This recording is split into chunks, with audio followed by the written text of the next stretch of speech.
প্রিয় শিক্ষার্থীবৃন্দ, আসসালামু আলাইকুম। শিক্ষায় ডিজিটাল সেবা প্রদানকারী প্রতিষ্ঠান শিক্ষাঙ্গন.com এ আপনাকে স্বাগতম। আমি ফুজাইল স্যার।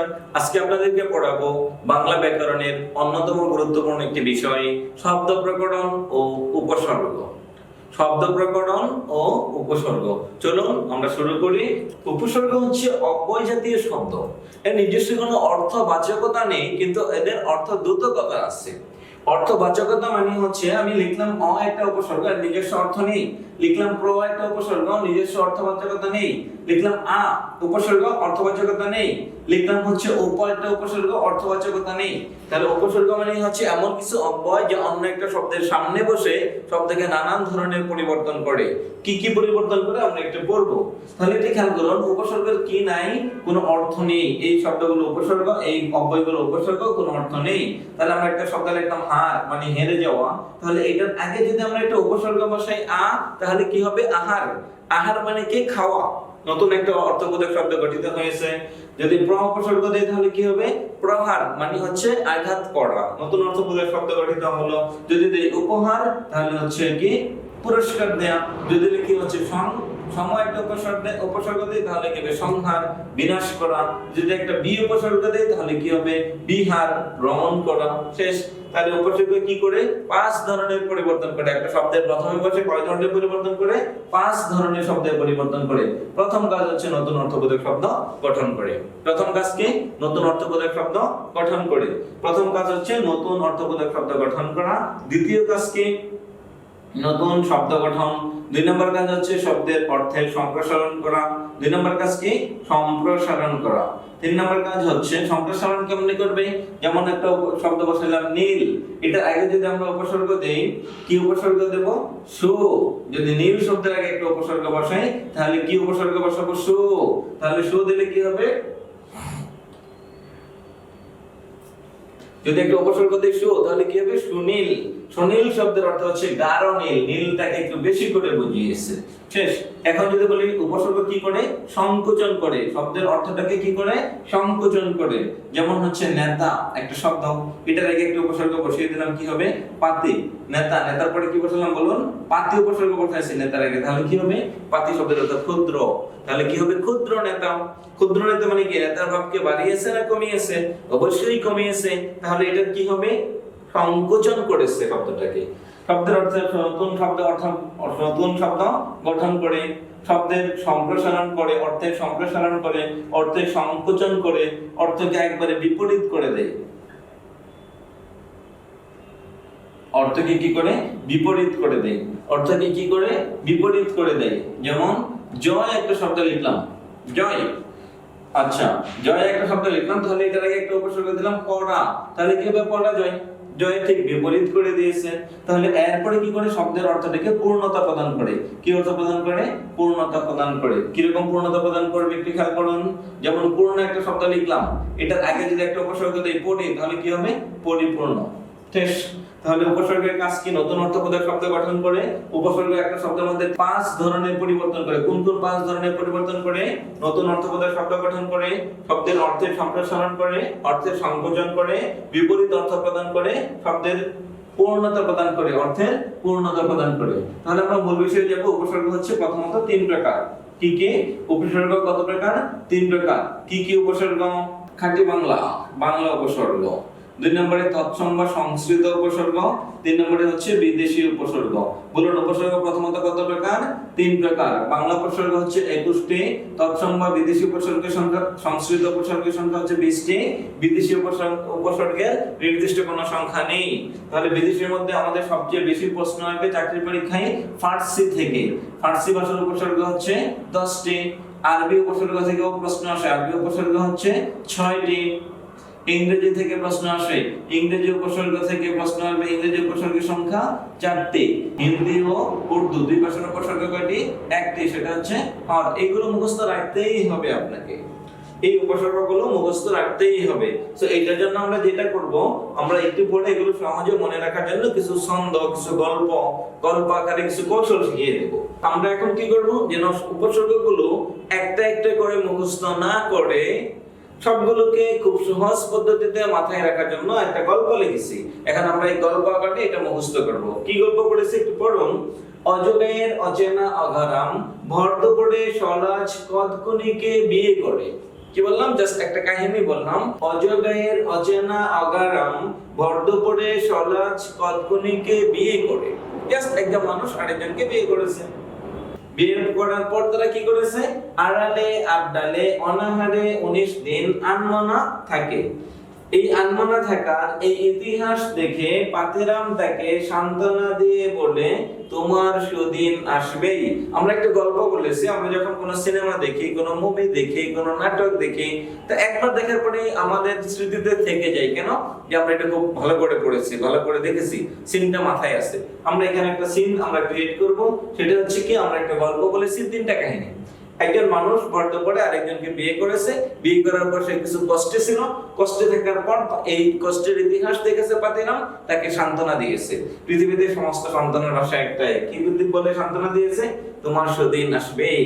তাহলে আসুন আমরা পড়ব কি উপসর্গ, বাংলা উপসর্গ 21টা একটা গল্প পড়ব। অজগের অচেনা অঘরাম হরদুপুরে সলাজ কদকুনিকে বিয়ে করে। বলুন কে বিয়ে করেছে? অজগের অচেনা অঘরাম কখন বিয়ে করেছে? ভরদুপুরে। কাকে বিয়ে করেছে? সলাজ কদকুনিকে। বিয়ে করার পর তারা 5টা কষ্টে ছিল। কি কি কষ্টে ছিল?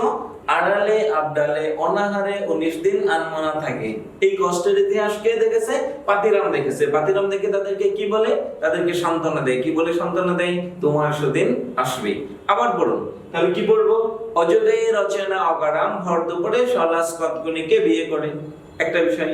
বিয়ে করার পর তারা কষ্টে ছিল। আড়ালে আবডালে অনাহারে 19 দিন আনমনা থাকে। এই ইতিহাস দেখে পাতিরাম তাকে সান্ত্বনা দিয়ে বলে, তোমার সুদিন আসবেই। শেষ 21টা উপসর্গ কি কি একটু দেখুন। এখানে গোল করে দেয়া আছে, আন্ডারলাইন করে দেয়া আছে। কি কি আছে? অজ, অ, অগা, রাম, ভর, স, কদ, উ, নি, বি, আর, আব, অনা, উন, আন, ইতি, হা, পাতি, সা, সু, আ। তারপরে বলবো কি তৎসংখ্যা সংস্কৃত উপসর্গ। তৎসংখ্যা সংস্কৃত উপসর্গের একটা গল্প বলে দিয়েছি। সুচরিত্রের অভিয়পি অতি দূর থেকে প্রথম পরাজয়ের সমপরিমাণ অপমান অবমাননা অনুতাপ উৎপীড়ন নিবারণ করে প্রতিদিন নিরক্ষর উপনেতার অধিষ্ঠানে আগমন ও বিচরণ করত। শেষ।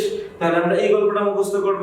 কি গল্প করব? সুচরিত্রের অভিয়পি অতি দূর থেকে প্রথম পরাজয়ের সমপরিমাণ অপমান অবমাননা অনুতাপ উৎপীড়ন নিবারণ করে প্রতিদিন নিরক্ষর উপনেতার অধিষ্ঠানে আগমন ও বিচরণ করত। এরপরে বিদেশি উপসর্গ হচ্ছে, বিদেশি উপসর্গের মধ্যে সবচেয়ে বেশি উপসর্গ ফার্সি ভাষার। আর এই ফার্সি ভাষার উপসর্গগুলোই মনে রাখা একটু কঠিন, বাকিগুলো সহজ। তাহলে ফার্সি ভাষার উপসর্গগুলো কি কি রয়েছে? একটা গল্প বলবো কি ফার্সি দেশের বর বলেছে, ফার্সি দেশের বর কি বলছে? ফি বছরেও বদনেমের দরকার কমবে না। কি কমবে না? দরকার কমবে না। কিসের দরকার কমবে না? বদনেমের। কখন কমবে না? ফি বছরেও। কে বলেছে? বর বলেছে। শেষ। তাহলে আরেকবার বলুন লাইনটা কি? ফার্সি দেশের বর বলেছে ফি বছরেও বদনেমের দরকার কমবে না। শেষ। তাহলে আমরা পড়লাম কি উপসর্গের মধ্যে সবচেয়ে বেশি উপসর্গ হচ্ছে বাংলা উপসর্গ 21টি। আমরা একটা গল্প মুখস্থ করেছি। তৎসম উপসর্গ 20টি, এটাও একটা গল্প মুখস্থ করেছি। এরপরে কি আছে? ফার্সি উপসর্গ 10টি, এটাও একটি গল্পে মুখস্থ করেছি। শেষ। তাহলে এরপরের উপসর্গগুলো, এরপরে আর কি কি উপসর্গ আছে? সবচেয়ে বেশি উপসর্গ তো শেষ। এরপর বিদেশি উপসর্গের মধ্যে আরো 2টা উপসর্গ আপনাকে মুখস্থ রাখতেই হবে। একটা হচ্ছে কি আরবি ভাষার উপসর্গ। আরবি উপসর্গ কয়টি? 6টি আরবি। কি কি? আম, খাস, লা, গর, বাজে, খয়ের। আরবি উপসর্গ গেল, ফার্সি গেল। এরপর আসবে ইংরেজি উপসর্গ। ইংরেজি উপসর্গ কয়টি? 4টি।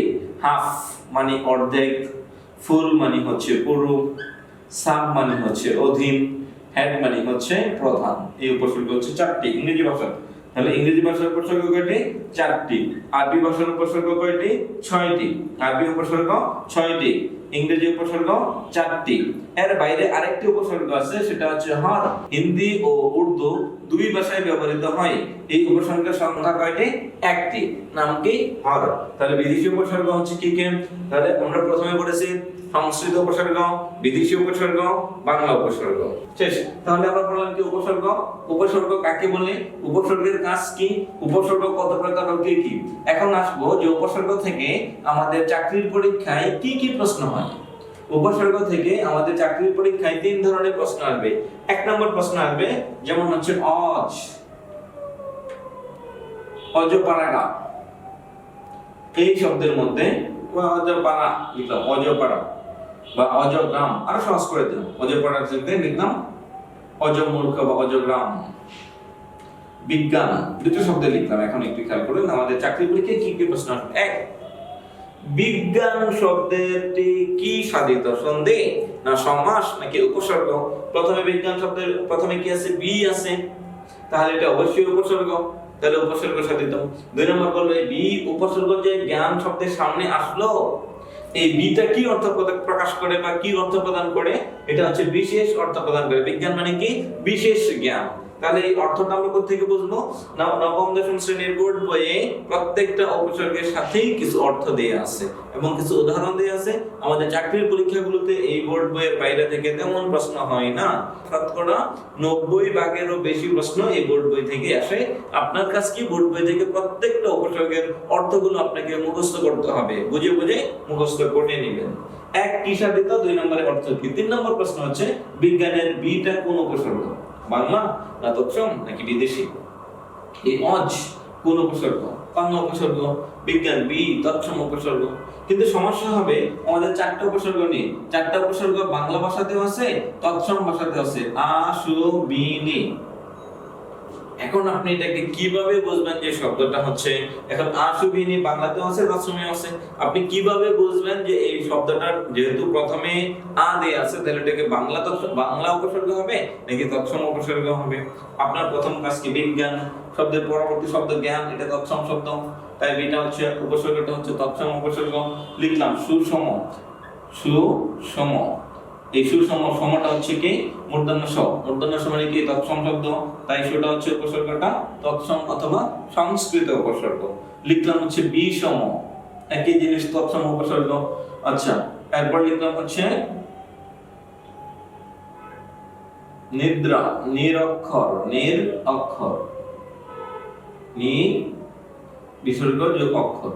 আচ্ছা, সহজ করে দেখি, নিরক্ষর সন্ধি করে দিলাম। এখানে অক্ষর শব্দটা হচ্ছে কি? নির উপসর্গ আছে। এটা আগেও যদি আমরা লিখি নি বিসর্গ যোগ উপসর্গ, নি যোগ অক্ষর সমান সমান হচ্ছে কি? নিরক্ষর। তাহলে এখন আপনার কাজ কি? যদি কোনো শব্দের প্রথমে এখানে নিয়ে আসে, এটা হচ্ছে অক্ষরটা হচ্ছে তৎসম বা সংস্কৃত শব্দ, যেহেতু অক্ষরটা হচ্ছে কি তৎসম অথবা সংস্কৃত শব্দ, তাহলে এই নিটা উপসর্গটা হবে তৎসম অথবা সংস্কৃত উপসর্গ। শেষ। তাহলে আমাদের কাজ কি? অথবা এর বাইরে আরেকটা প্রশ্ন আসে, একটা বাক্য দিয়ে বলবে এটাতে কতটি উপসর্গ রয়েছে। তখন আপনার কাজ কি হবে? একটা বিষয় মাথায় রাখবেন, একটা উপসর্গকে দ্বিতীয়বার অথবা দ্বিতীয়বার আপনাকে গ্রহণ করা যাবে না। একটা উপসর্গ যদি বাক্যের মধ্যে 3 বার থাকে, 1 বার ধরবেন, 5 বার থাকুক 1 বার ধরবেন। শেষ। তাহলে আমাদের উপসর্গ থেকে মূল আলোচনার বিষয়ে আবার ফিরে আসি, একটু রিভিউ করি। উপসর্গ হচ্ছে অব্যয়জাতীয় শব্দ, যা কি করে? অন্য একটা শব্দের প্রথমে বসে নতুন অর্থবোধক শব্দ গঠন করে। উপসর্গ একটা শব্দে ব্যবহৃত হওয়ার সময় 5 ধরনের কাজ করে। উপসর্গ কয় ধরনের কাজ করে? 5 ধরনের কাজ করে। শেষ। তাহলে উপসর্গ 5 ধরনের কাজ করে, এটা আমরা পড়েছি। এবার উপসর্গ কত প্রকার? 3 প্রকার। কি কি? বাংলা, তৎসম, বিদেশি।